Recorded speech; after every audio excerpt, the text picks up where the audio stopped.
We are in Tibet at Lhasa Airport, and we're going to fly up to Lhasa, which is a few miles away, but it's going to be a nice trip. Let's check out the map. So here's Lhasa, down to the south of Lhasa. Now, only 2.5 miles to the northwest is our first waypoint. We could have flown all the way up the valley and come back. Of course, you can do that to avoid the high terrain here, because we're starting at 13,000 feet, I believe, or is that our 11,700 feet? Very high altitude. Aussies would need to use oxygen up here, but apparently the Tibetans are quite used to it. So we take off, we fly northeast, we have to climb over these hills, which are a few thousand feet high, and that's our only high terrain in this route. We get to the other side of the hill, we'll see the main road to the airport exits out of this tunnel, so there's a tunnel running through there. Then we'll just follow the valley, follow the river and the valley, 18 miles, nice and relaxed, winding away up to the northeast, and at the start of the city of Lhasa, you'll see there's another area where there's a tunnel, and we'll use that as a landmark. Now we turn right, and 4 miles up we will see the Patala Palace. Here it is. Zoom in. Yep. So, and we'll just come back exactly the same way. So let's zoom out and get a bigger look at it. I'll change the map here so it's clearer. So you can see the mountains there. We're going over this one range here, following the valley all the way up.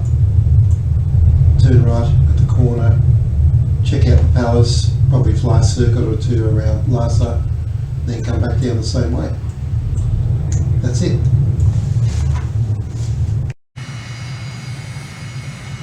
So we're at Lhasa Airport, just south of Lhasa in Tibet.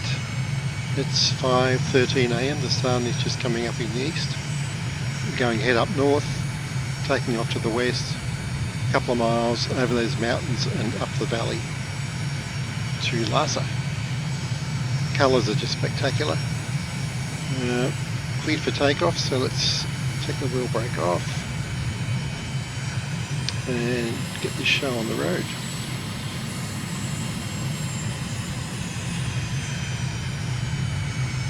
Very intense colours here today. On my 27. So we're going to turn right immediately after takeoff and fly over that mountain range right there. Okay, let's get the brakes on. Full throttle. Spooling up 30,000 RPM, brakes off.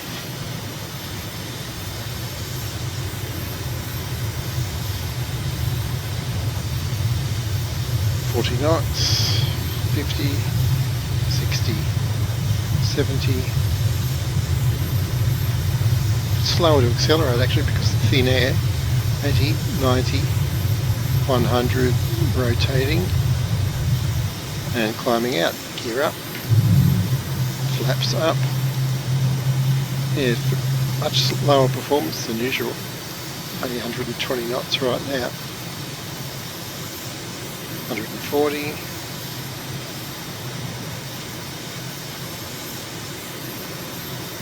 160. So for this aircraft we want to be at 200, but let's go 190 and we're going to climb over those hills. Mike India Golf 1.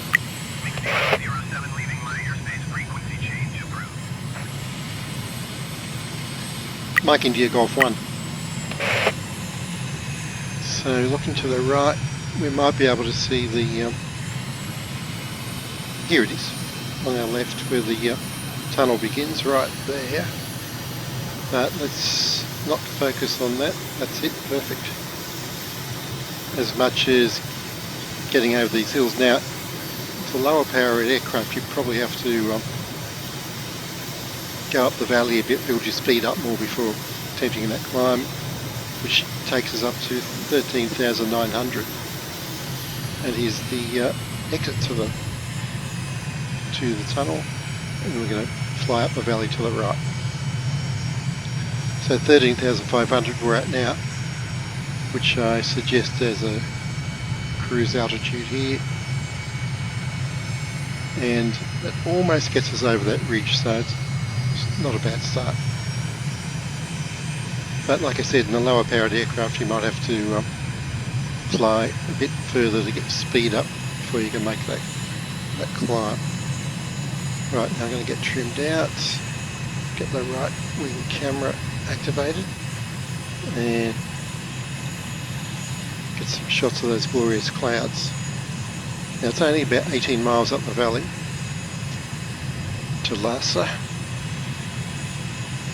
Quite easy to see the roads left and right of the valley here.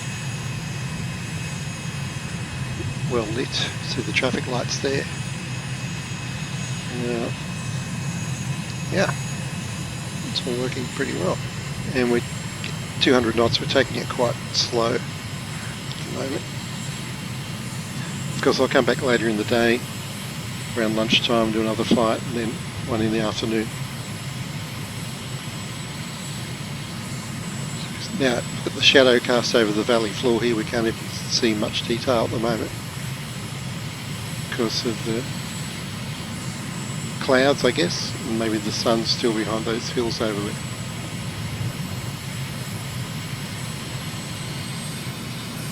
Yeah, it's the shadow from the hills, because look on the left you can see the sun just starting to hit the top of the valley on the left. I'll come left a little bit myself.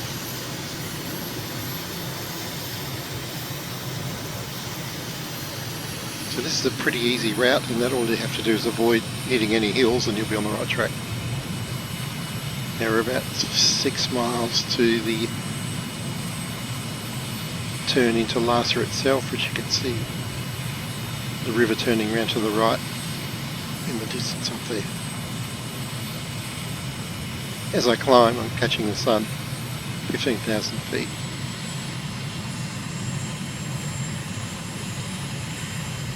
So I'll just get back down to our assigned altitude.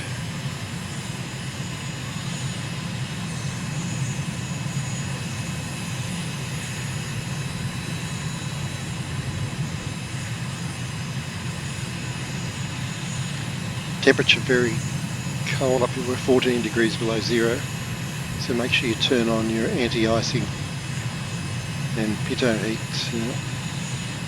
or you won't get any airspeed and the engine might stop, which would be bad. It's a nice shot there of the sun and the clouds meeting the tops of the mountains.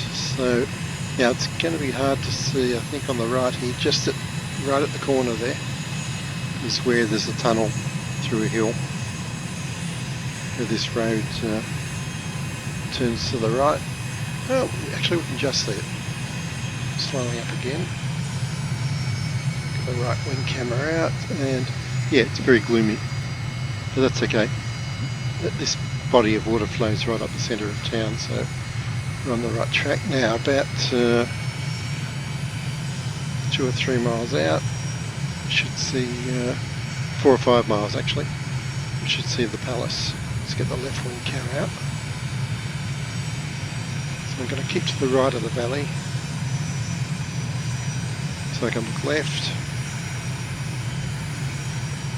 I can see it past the second bridge there on the left, slightly lighter coloured, and actually in daylight it's very obvious because it's a hill sticking right up in the centre of town. Very obvious where it is.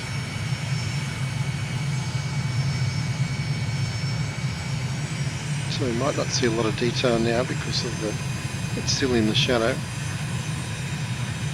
It's a time, it's 5:20 AM. So at this time of year, I probably should have come up here 5 or 10 minutes later, 15 minutes, so the sun would hit the gold on the palace, but we'll definitely come up later in the morning and see that. But there it is, right off the wingtip. So I'm just going to do a lazy left-hand turn over Lhasa. Just take all that space over there to turn, and then head back down to the airport. Of course, at different times of year, the light will be in different positions.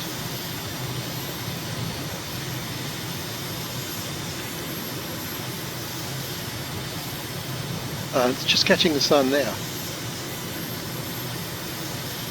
Okay, so I'll actually turn tighter now. Coming back down the valley, and let's get in close and see if we can get a couple of snaps. Yep, the light's just reaching it. But there we go. Looks like it's gone. The cloud has come across again, but there it is. Yeah, I'll get some better pictures later in the day. Okie doke. Well, that's pretty good for a first run. Let's head along the top of town here. Don't need to wake everybody up. And of course, the mountains are just FAB around here. Spectacular. So heading along the north side of town.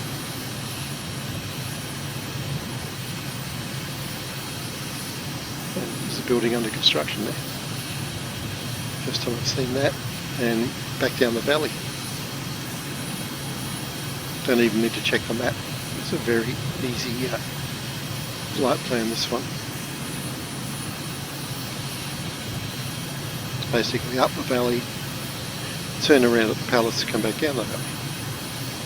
So let's speed up on the way back.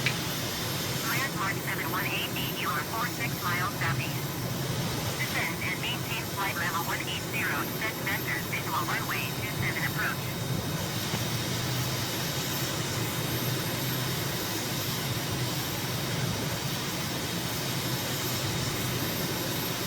Descend and maintain flight level 180, set vectors visual runway 27 approach landmark 7180.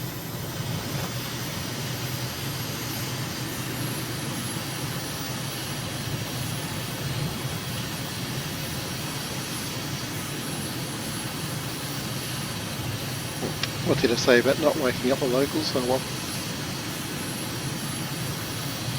Keeping to the right down here. Let's get up high again so we can get our bearings. So 13,500 recommended.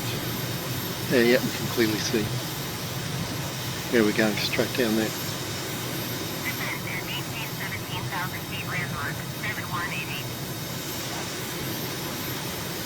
Mark 7180, descend and maintain flight level 180. Obviously they get a lot of water flowing down these valleys as the snow melts, I guess. Descend and maintain flight level 180, landmark 7180. Just get the left wing cam out. Yeah, it's very subdued colours in the morning. That's okay.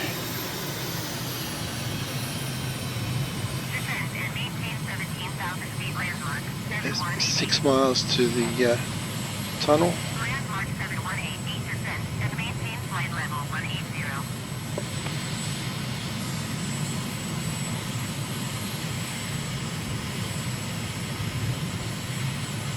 So we've got to cross that ridge. I'm just going to change the radio channel because a lot of chatter going on. Yeah, we're going to cross that ridge just ahead in about 4 miles where the sun's hitting that ridge. Actually, we should be able to see the road here going into the tunnel, I think. 3 miles out. think it's near that, the river. Oh, there it is on the left. Yep, it's hard to see, but let's head straight towards it and climb over the hill. Yep, there's our tunnel entrance. Bit of a clover leaf there, a couple of flyovers, nice. Now we've got to get over this hill, pick the lower part of it on the left there. And as we look left we should see the airport. There it is. Awesome, let's talk to the tower. Channel 2. Channel 1. Mike India Golf 3. Tower MiG-007 is 3 miles northwest 14,100 feet with Charlie to land. MiG-007 tower. Altimeter 29er, decimal 9er, wind 270 at 8. Enter right downwind runway 27. Right downwind, okay, we're going to turn the other way. Just get sorted out there. Mike India Golf 1. Enter right downwind runway 27 MiG-007.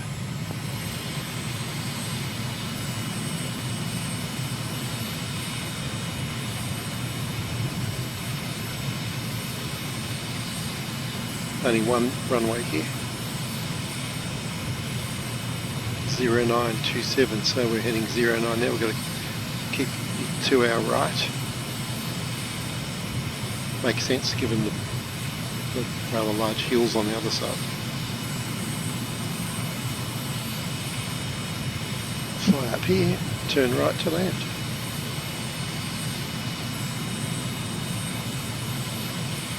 Wow, it's biblical lighting up there.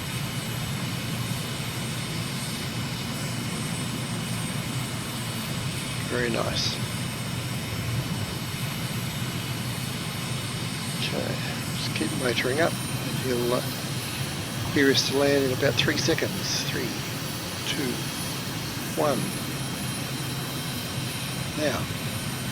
MiG-007, wind 270 at 8. Cleared to land runway 27.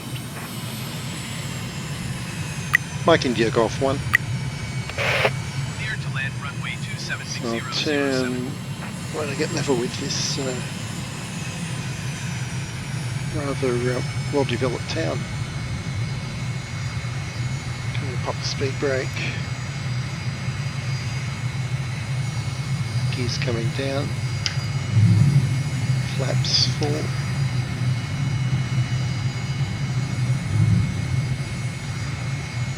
Speed's dropping nicely.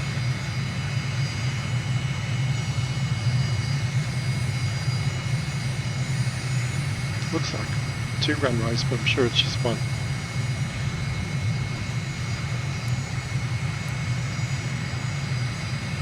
Speed brake in. 150 knots. Gear is down, 3 greens, flaps are down. 140.